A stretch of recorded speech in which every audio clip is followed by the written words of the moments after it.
yang mengatakan 8 itu tarawih Nabi. Bagaimana hadis Siti Aisyah yang masyhur itu adalah tentang witir. Karena itu ceritanya di bulan Ramadan dan di luar Ramadan. Coba baca hadisnya. Makanya jangan dipaksain, wah yang benar adalah 8 rakaat adalah witirnya Rasulullah. Nah, Anda jangan berbohong. Hadis itu tidak menunjukkan sholat witirnya tarawihnya Rasulullah. Tapi itu sholat witirnya Rasulullah. Maka sholat 8 rakaat bukan tarawihnya Rasulullah. Bukan bilangan tarawih Rasulullah. 20 rakaat juga bukan bilangan tarawihnya Rasulullah. Cuma kenapa kok 4 mazhab ngambil 20 rakaat? Ini ada permasalahan, ada hal lain. Karena 20 rakaat itu dilakukan oleh Sayyidina Umar bin Khattab. Kemudian setelah itu diikuti oleh para sahabat Nabi. Sampai hari ini para ulama 4 madhab, kecuali madhab Maliki saja, semua mengatakan seperti itu. Kenapa? Nabi yang nyuruh alaikum bisunnati wa sunnatil khulafair rasyidin, ikuti sunnahku dan sunnah Rasul. Maka para sahabat, para tabi'in, para ulama faham sehingga tarawih 20 rakaat.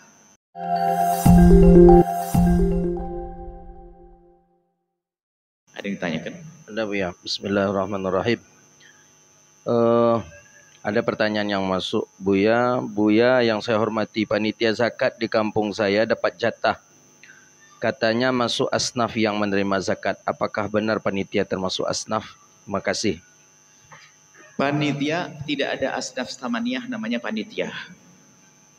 Golongan 9 terima zakat tidak ada namanya panitia, nggak ada. Tidak ada. Kecuali dia orang fakir. Namanya amil. Amil itu orang yang menarik zakat dan membagi zakat. Itu adalah yang ditentukan oleh hakim. Hakim itu pemerintah, direstui oleh depak. Sebab kalau tidak begitu bahaya. Akhirnya ada zakat, ada amil-amilan. Ya, akhirnya zakatnya pun tidak banyak, amilnya lebih banyak, habis sama amil. Orang fakir nggak dapat nanti. Kadang-kadang diatur sama direkturnya sendiri. Wah, gajinya gede, amilnya. Amil apaan tuh? Harus ada standarnya dari negara. Jangan dikit-dikit amil. Yang ada panitia. Panitia zakat boleh menerima zakat kalau dia fakir karena kefakirannya. Dia kaya raya, ya jangan dong. Jadi panitia zakat tidak berhak menerima zakat. Dan tidak disebut sebagai amil karena amil kalau dibuka bahaya sekali. Sehingga ada satu tempat musola kecil amilnya 25. Wah, habislah semuanya. Akhirnya sudah kong kali kong antara amil dengan amil, habis buat kita. Nah, dia harus, makanya amil itu harus direkomendasi oleh hakim atau dalam negara Islam, pemerintah Islam, dipantau. Ada standarnya supaya tidak seenaknya dalam urusan peramilan. Ya, seperti itu ya. Tapi berhak menerima zakat sebagai seorang fakir. Jangan sampai gara-gara menjadi panitia nggak boleh menerima zakat. Kata Buya, panitia nggak terima zakat. Ya yang kaya Pak. Yang fakir tetap berhak menerima zakat karena kefakirannya. Insya Allah seperti itu.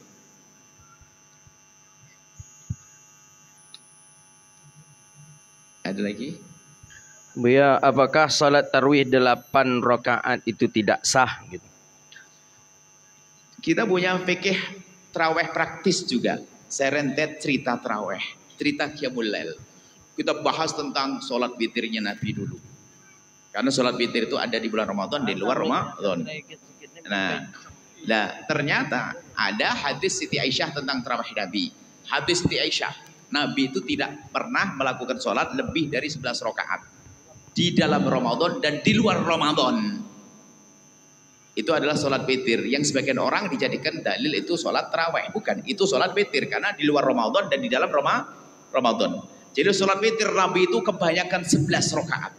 Jadi 11 rakaat yang selama ini didengar itu adalah kita dengar itu witirnya Rasulullah.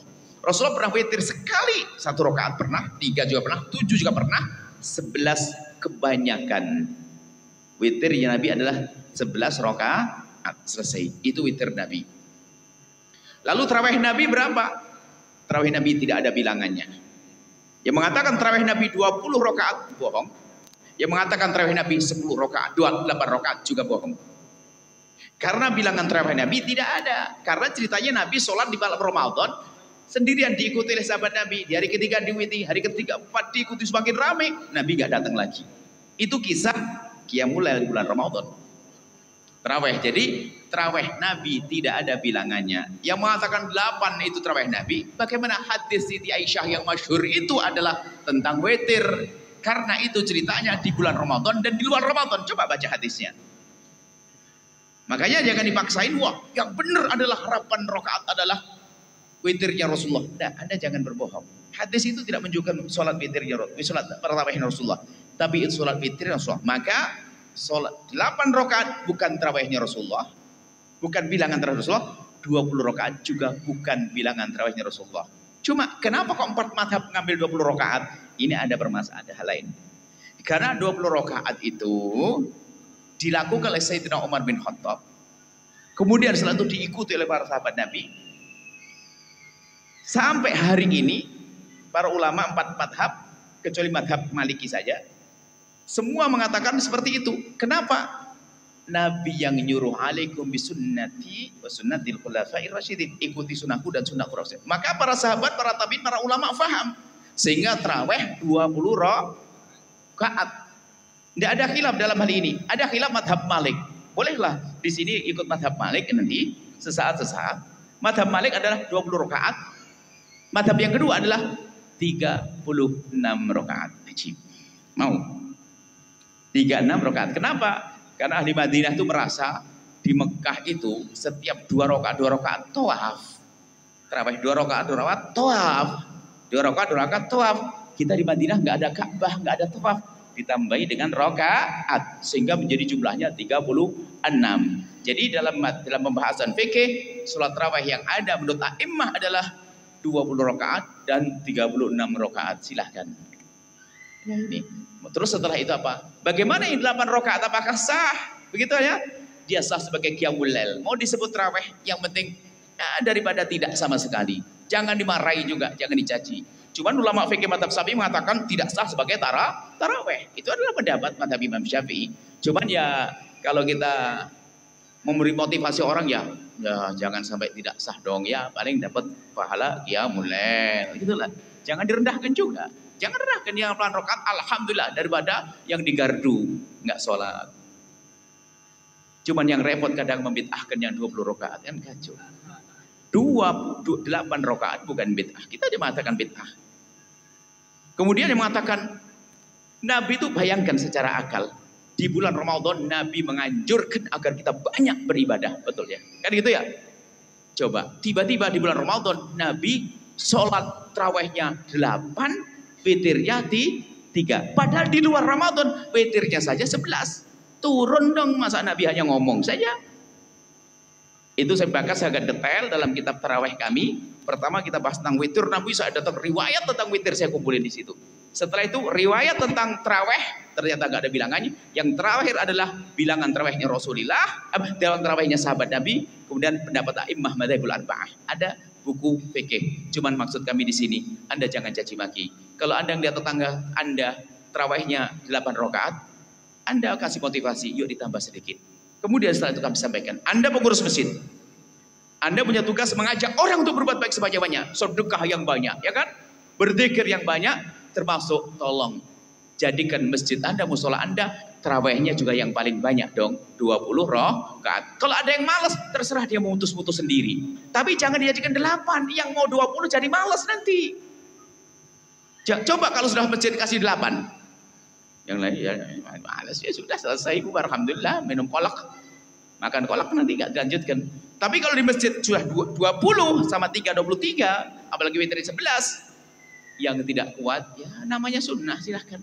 Tapi imamnya hendaknya mengajak orang untuk bisa beribadah lebih banyak lagi. Dan ingat jangan caci maki, jangan olok-olokan setelah ini. Enggak tarawih pun tidak dosa. Kadang-kadang jadi perselisihan. Cuman begitulah kita amanat ilmiah, kita harus jujur, begitulah perkataan para ulama. Tarawih adalah sunnah. Seperti itu ya. Ada buku tarawih kami. Tidak tahu judulnya apa ya, lupa ya. Apa? Pokoknya tarawih deh, gitu aja lah. Ada buku Buya. Ada tarawih, bang kita rinci begitu, bang, coba kita tulis ulang yang beda. Jadi biar orang rentrehnya tuh ada, insya Allah. Baca buku kitab tarawih Buya, insya Allah. Yang lain? Buya, di Indonesia ada waktu sahur menahan di saat imsak dan ada lagi saat azan subuh berkumandang. Di manakah kita yang lebih bagus untuk memulai menahan puasa, di waktu imsak kah atau di waktu azan subuh berkumandang? Terima kasih. Di dalam definisi puasa adalah al-imsak, menahan diri. Imsak itu menahan diri dari hal yang membatalkan puasa, dimulai dari terbitnya fajar shadiq, waktu subuh tiba, sampai terbenam matahari. Nah, sebelum subuh tiba adalah waktu makan dan minum. Tapi kalau sudah subuh tiba, bukan adzan ukurannya. Ukurannya subuh, biarpun belum adzan tetap jangan nunggu adzan. Adzannya terlambat 1 jam, kan kacau nanti. Ukurannya bukan adzan, ukurannya waktu subuh tiba. Selagi waktu subuh tiba, Anda sudah tidak boleh makan dan minum lagi. Lah, istilah imsak itu spesial orang Indonesia. Itu istilah imsak. Sampai teriak-teriak tuh, imsak. Itu istilah yang ada di negeri kita ini. Sebetulnya istilah itu ada kalau kita kembalikan syariatnya ada. Pada zaman Nabi itu, sahabat itu sudah menahan diri dari makan dan minum adalah sebelum subuh dengan diperkirakan 50 ayat. Jadi 50 ayat langsung sholat adzan subuh. Makanya jeda ini penting untuk kita itu bersih-bersih, siap-siap diri. Jadi artinya tetap selagi belum adzan masih boleh makan, tapi kalau Allahu Akbar jangan. Batal. Karena di akhir-akhir ini ada yang mengatakan kalau masih adzan boleh makan. Itu sepertinya kayak ini dia lagi kurang cermat membaca hadis. Itu ceritanya hadis adzan yang pertama. Jika adzan yang pertama, kan ada adzan tukang adzan Nabi, ada Abdullah bin Maktum sama Sayyidina Bilal bin Rabah. Adzan pertama itu sebelum subuh. Kalau adzan pertama makan yang kenyang. Adzan kedua jangan dong. Itu. Ada 2 adzan. Nah, imsak mana yang lebih bagus? Ihtiyat, hati-hati. Imsak itu ada kita bersih-bersih, sikat gigi. Khawatir pas Anda itu makan kerupuk rambak belum minum air. Tahu kerupuk rambak? Kerupuk rambak tahu? Kulit. Kerupuk kulit kerbau. Coba Anda baru makan begini, belum minum air, keburu adzan, keselak sampai subuh. Ya, ini adalah kesempatan. Jadi ada imsak, langsung Anda bersih-bersih gigi, minum, selesai. Anda masih minum boleh. Mana yang terbaik? Jawabannya adalah tetap tidak bisa dibantah bahwasanya paling bagusnya sahur adalah mengakhirkan sahur paling akhir. Asalkan masih yakin malam belum subuh tiba. Jadi waktu imsak masih boleh makan. Cuman imsak itu peringatan agar kita siap sikat gigi segala macam dan sebagainya seperti itu. Ya. Buya, ada wanita yang produktif melahirkan sehingga kesulitan berpuasa. Tahun ini hamil, tahun depannya menyusui, tahun depannya hamil lagi, tahun depannya menyusui lagi, tahun depannya hamil lagi, tahun depannya menyusui lagi. Mohon penjelasannya Buya karena kesulitan mengqadha puasanya. Terima kasih Buya. Iya, mengqadha puasa itu baru wajib bagi seorang wanita atau siapa saja. Mengqadha puasa baru wajib kalau dia tidak punya udzur yang 9. Selagi hamil lagi ya belum wajib mengqadha dong. Anaknya 16 tadi itu kan. Jadi ya nggak wajib, Ngodoknya kapan? Ya kalau nanti sudah tidak hamil, tidak menyusui, sampai kapan? Ya nggak tahu. Kalau mati duluan ya nggak wajib. Kalau sudah mati mau gimana lagi? Kan gitu ya. Jadi ibu tidak usah khawatir. Allah Maha Kasih. Hamil itu berat. Alhamdulillah kita kaum pria nggak hamil. Ibu-ibu hamil itu berat, bayangin begitu. Jadi kemurahan. Jadi wajibnya mengqadha itu adalah jika seseorang sudah terbebas dari udzur-udzur tersebut. Contohnya setelah melahirkan, setelah menyusui 2 tahun beres, kemudian masuk bulan Syawal mau mengqadha. Lah kok sakit? Ya nggak wajib, masih sakit kok. Selagi masih ada udzur. Tapi sudah bebas, tidak gila, tidak sakit, ya, belum tua, tidak haid nifas, oh berarti wajib kok qadha. Makanya kalau ketupakan hamil lagi, ya tidak wajib qadha. Dan nanti utangnya itu, apakah pada fidyah? Enggak pakai tambahan-tambahan fidyah karena memang dia tidak melanggar. Mungkin ada pertanyaan, nambah fidyah itu bagaimana sih kisahnya? Nambah fidyah. Contoh ibu nih contohnya ada kelihatan semua. Ini bener dah contoh. Mestinya sekarang kan diqadha. Cuman males. Karena alasannya ini musim bakso, besok musim pangsit. Wah, ini kan.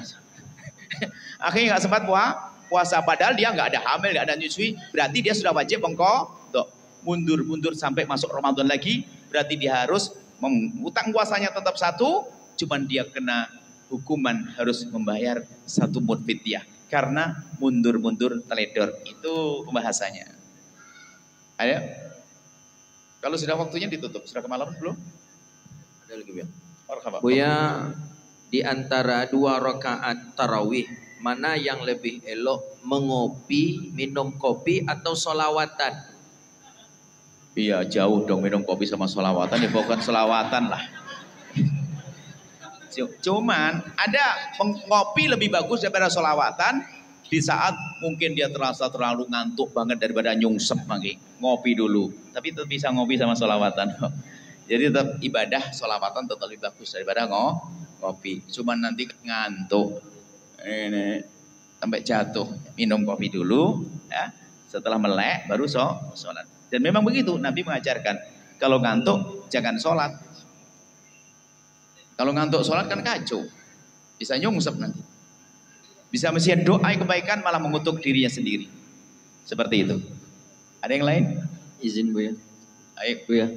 Buya, mana yang lebih baik, witir bersama imam di masjid atau witir setelah tahajud tapi sendirian di rumah? Semoga Buya sehat selalu. Tapi sendirian di rumah. Baik. Setelah tahajud tapi sendirian di rumah. Ada min plusnya. Ada himbauan witir saja di masjid sama imam, witir saja di masjid sama imam, ya kan? Itu sebenarnya harus dikasih pemahaman dulu. La witron fi lailah wajah, nggak ada witir 2 kali. Kalau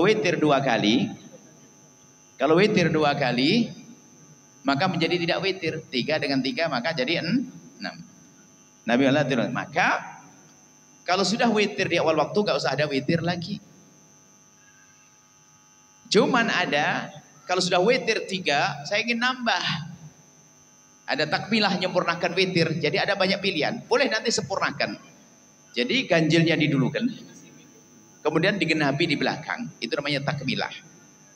Ada naqdul witir, witir yang 3 saya tambah 1 biar 4 nanti 3 lagi. Nah naqd ini yang ulama kita mengingkari. Baik. Nah sekarang ini loh cara milihnya gimana? Yang dikhawatirkan itu riya. Misalnya apa? Dia nggak mau witiran di masjid. Alasannya apa? Mau witiran di rumah biar banyak, ya kan? Bisa saja sampai di rumah nggak witiran, kengantuan. Atau contoh, ini benar secara fikih benar, tapi apakah terbaik? Lah ini sebetulnya ini yang terbaik. Cuman takut hati rusak. Jadi witir kan 3, Ibu Pak ya, nanti kan? Cuman di pertama 2 rakaat, yang ketiga berapa? 1 rakaat. Imam 1 rakaat, Anda niat 2 rakaat, berarti Anda belum witir, belum menutup witir. Ini masih witir. Tinggal nanti Anda sempurnakan nanti. Setelah 2 berarti 4. Tinggal nanti suka-suka Anda sampai 11. Nanti sampai di rumah. Cuman yang ini, jenis ini ada sombongnya. Wah, nambah 1. Berarti nanti witirnya nambah lagi. Kelihatan itu yang lihat 1 masjid itu. Wah, ini mesti langganan dia, nambah witir ya, langganan. Cuman yang perlu jaga hati. Jadi caranya gimana? Anda boleh witiran setelah bersama imam, setelah itu malam tidak usah witiran lagi. Tapi jangan salah. Bukan berarti kalau sudah witiran di awal waktu malam nggak boleh tahajudan. Ini salah kaprah sebagian orang. Ij'alu akhir sholatikum witra, itu adalah anjuran. Jadikanlah witirmu itu sholat penutup, bukan perintah wajib, jadikan anjuran. Jadi kalau sudah witir di masjid, kelihatannya ini yang enak, sudah nggak usah pusing-pusing. Ikut witiran normal kayak imam, biar nggak punya gerakan aneh-aneh, nggak ada tambah. 3 rakaat witir dengan imam, nanti kalau malam tinggal tahajudan saja, selesai. Ya kan? Kalau berhenti duluan ganggu yang lainnya witir, dia ngomong saja, nggak enak juga. Nah, jadi kalau sudah witir di masjid, di rumah tetap boleh melakukan sholat sunnah sebanyak-banyaknya. Jangan seperti pemahaman sebagian orang, kalau sudah witir berarti sudah ditutup Jadi nggak boleh lagi kita melakukan sholat sunnah. Itu salah paham. Wallahu a'lam bishawab. Ada lagi? Buya, izin bertanya Buya. Ibu saya sudah sekitar 8 tahun sakit diabetes komplikasi. Sekarang kena stroke ringan, tidak bisa ngomong dengan normal. Beliau sudah lama tidak sholat dan puasa. Dan fidyah juga tidak dibayar karena faktor ekonomi. Jadi apa yang harus saya lakukan sebagai Masih hidup? anaknya? Masih hidup. Mohon doa ibu saya Buya. Amin insyaallah. Berkhidmatlah Anda untuk ibunda Anda. Di saat ibu lemah sakit, maka ketahuilah ditawarkan keberkahan gantung di langit. Anda ngabdi akan runtuh keberkahan untuk Anda. Ibunda di saat sakit. Nah, kalau ibunda sakit tidak sholat, tidak puasa dulu, karena beda sedikit masalah kodoknya antara puasa dengan sholat sedikit beda. Jika tidak puasa karena sakit, karena tua, Anda sudah bisa menjawab. Berarti tua nggak akan muda lagi, jelas kan? Berarti suruh kodok nggak mungkin bisa. Berarti kalau dia nggak bisa puasa karena sepuh, stroke, ngapain? Bayar fidyah. Sehari puasa dibayar 1 mud. 1 mud itu berapa sih? Ulama berbeda tentang 1 mud antara 6 on sampai 7 on. Pendapatnya banyak.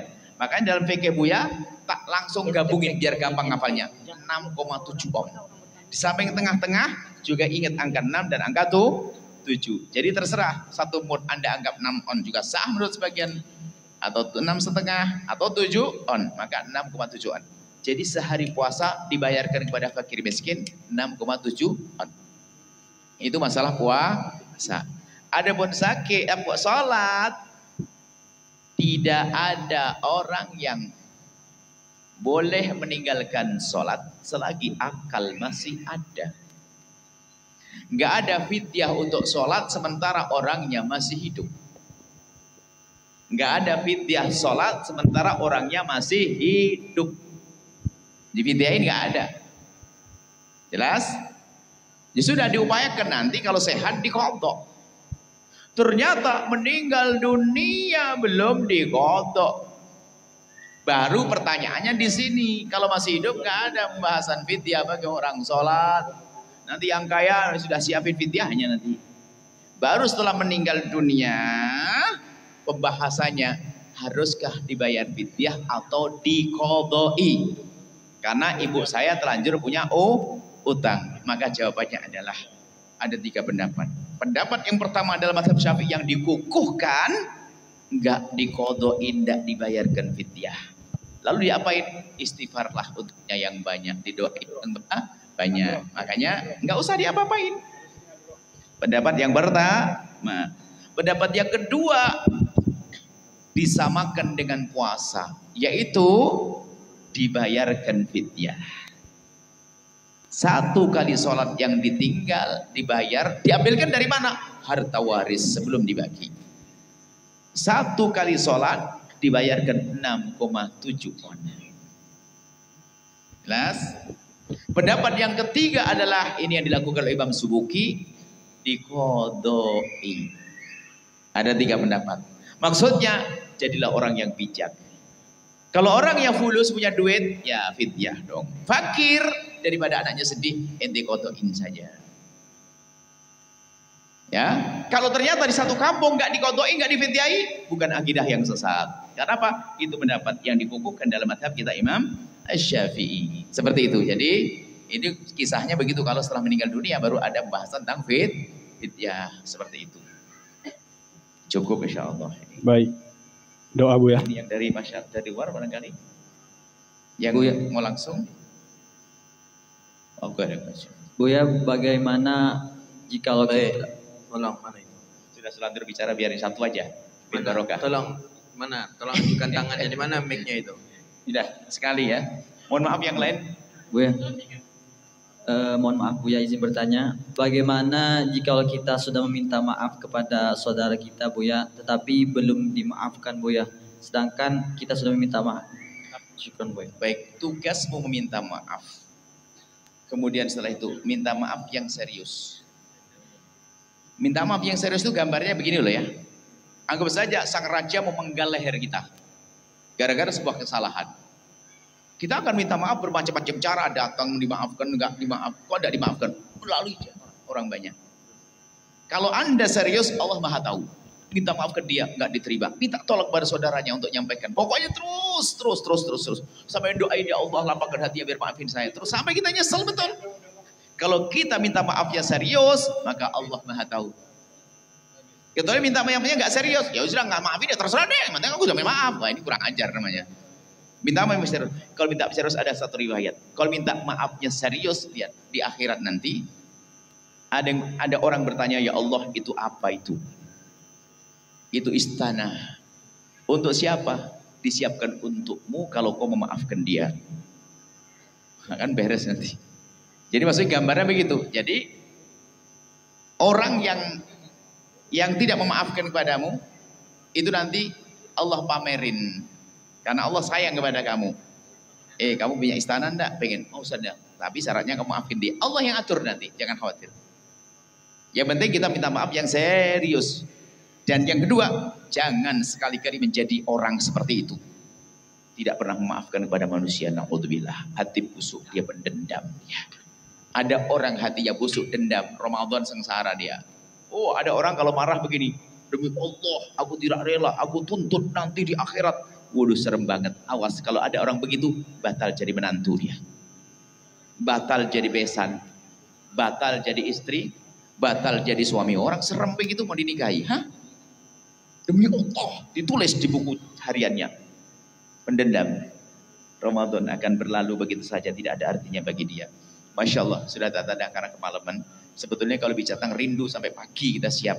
Cuman ya harus dibatasi biar tetap rindu adalah rindu. Insya Allah bertemu di lain waktu.